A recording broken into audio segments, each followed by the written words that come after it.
All right, I'm back with another video. I know you guys are wondering why I have this massive pile of knives on the table. Today I'm going to talk to you guys about what I got at Blade. Just kind of show you guys. I didn't do a bunch of videos. I didn't talk to any of the makers as far as getting video or anything like that. Blade is way too hectic. So anyway, the rest of the knives on the table have been tested for their HRC and they've been PMI scanned. I'm gonna do a separate video on those. It hit me when I was sitting here about to pack this knife up to sell it that I had not done that. So anyway, let's get the knives out of the way. I picked up this Maximet, let's see, this Maximet Paramilitary 2 right before I left for Blade, maybe the day or two before I left for Blade. Really couldn't pass it up. I wanted one. I had the Para 3. I missed out on the Para 2. And I got this from, I can't remember. I'll let you guys know if I remember. But you can see there's the centering. It is a little bit stiff, but it's gotten better. I couldn't even really flick it out when I first got it.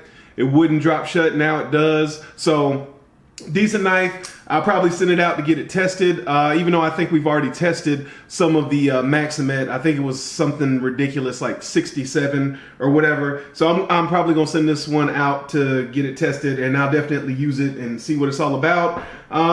Pick this one up before Blade as well. Now, why would I be picking up these knives before Blade? That's crazy. Nobody buys knives before Blade. But this knife here was a short run. There are not a lot of them. I didn't want to miss out. I ended up picking it up at a local dealer, or a dealer that's fairly local to me. Southern Edges is the name of the place. I'll put it down below. Great guy. I believe the guy's name is Mike or Matt. Great guy to deal with. Really helped me out, hooked me up, took care of me. So I really don't have any concerns.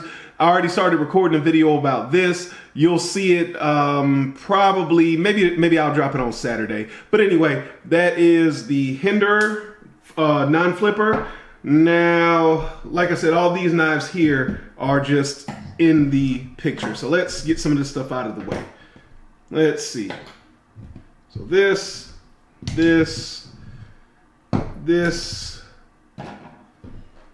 and this. Here we go. Now we're down to just what we got at Blade.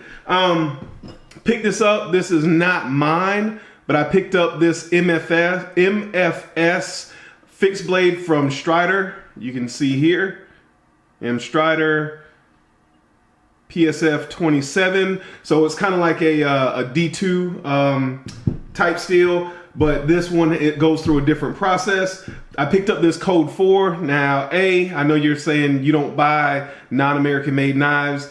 Absolutely, and you definitely don't have any fully serrated knives. Why in the world would you pick that up? The answer is right here on the back.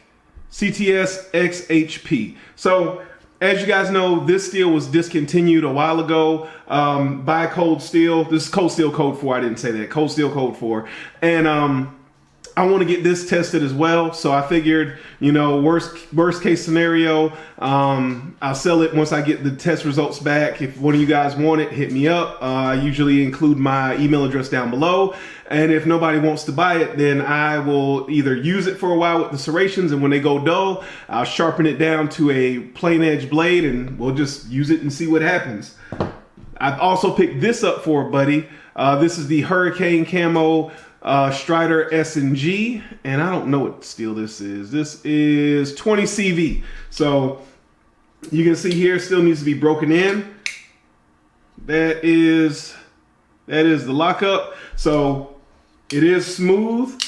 When that detent rides on, you can see here the camo is laser etched. So it kind of, it's hard to pick up on camera, but it changes in the light. So when that detent ball rides on the laser engraving, you do feel it a little bit. So that is the Hurricane Camo S&G. I also picked this up, Blade Show exclusive. They will be putting these up on the site. I don't know when. I'll be sending this one in to get tested. I don't know if I'm going to do any using of this or whatever. I don't know. I'll see. But you can see there, there's the centering. This one has a little bit better action. It does drop shut.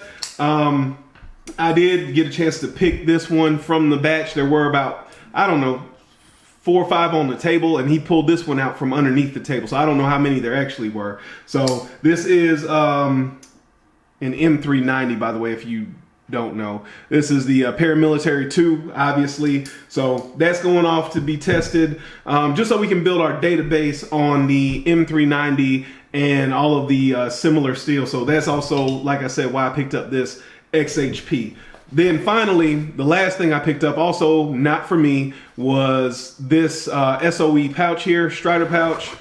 So you can see it's kind of like their old school pouches. It's got the 2 sides here. It's got Velcro for patches on the inside and on the outside. And then there's the Strider logo. The other things that I don't have here that I picked up, I think some of you guys know, and the rest of you I'll tell you now. My dad and I kind of go to Blade every year as a Father's Day thing. I usually buy him a knife. He wanted a Southern Grind Bad Monkey, I think it was. Whatever the bigger one is. I bought that for him, and then he ended up picking up, he wanted a SOG fixed blade. Got it at the same place I got this knife. He got a great deal on it, so I bought that for him too. So that is what I picked up at Blade. Had a great time. If you guys have not had a chance to get out there, please do. It's a great time.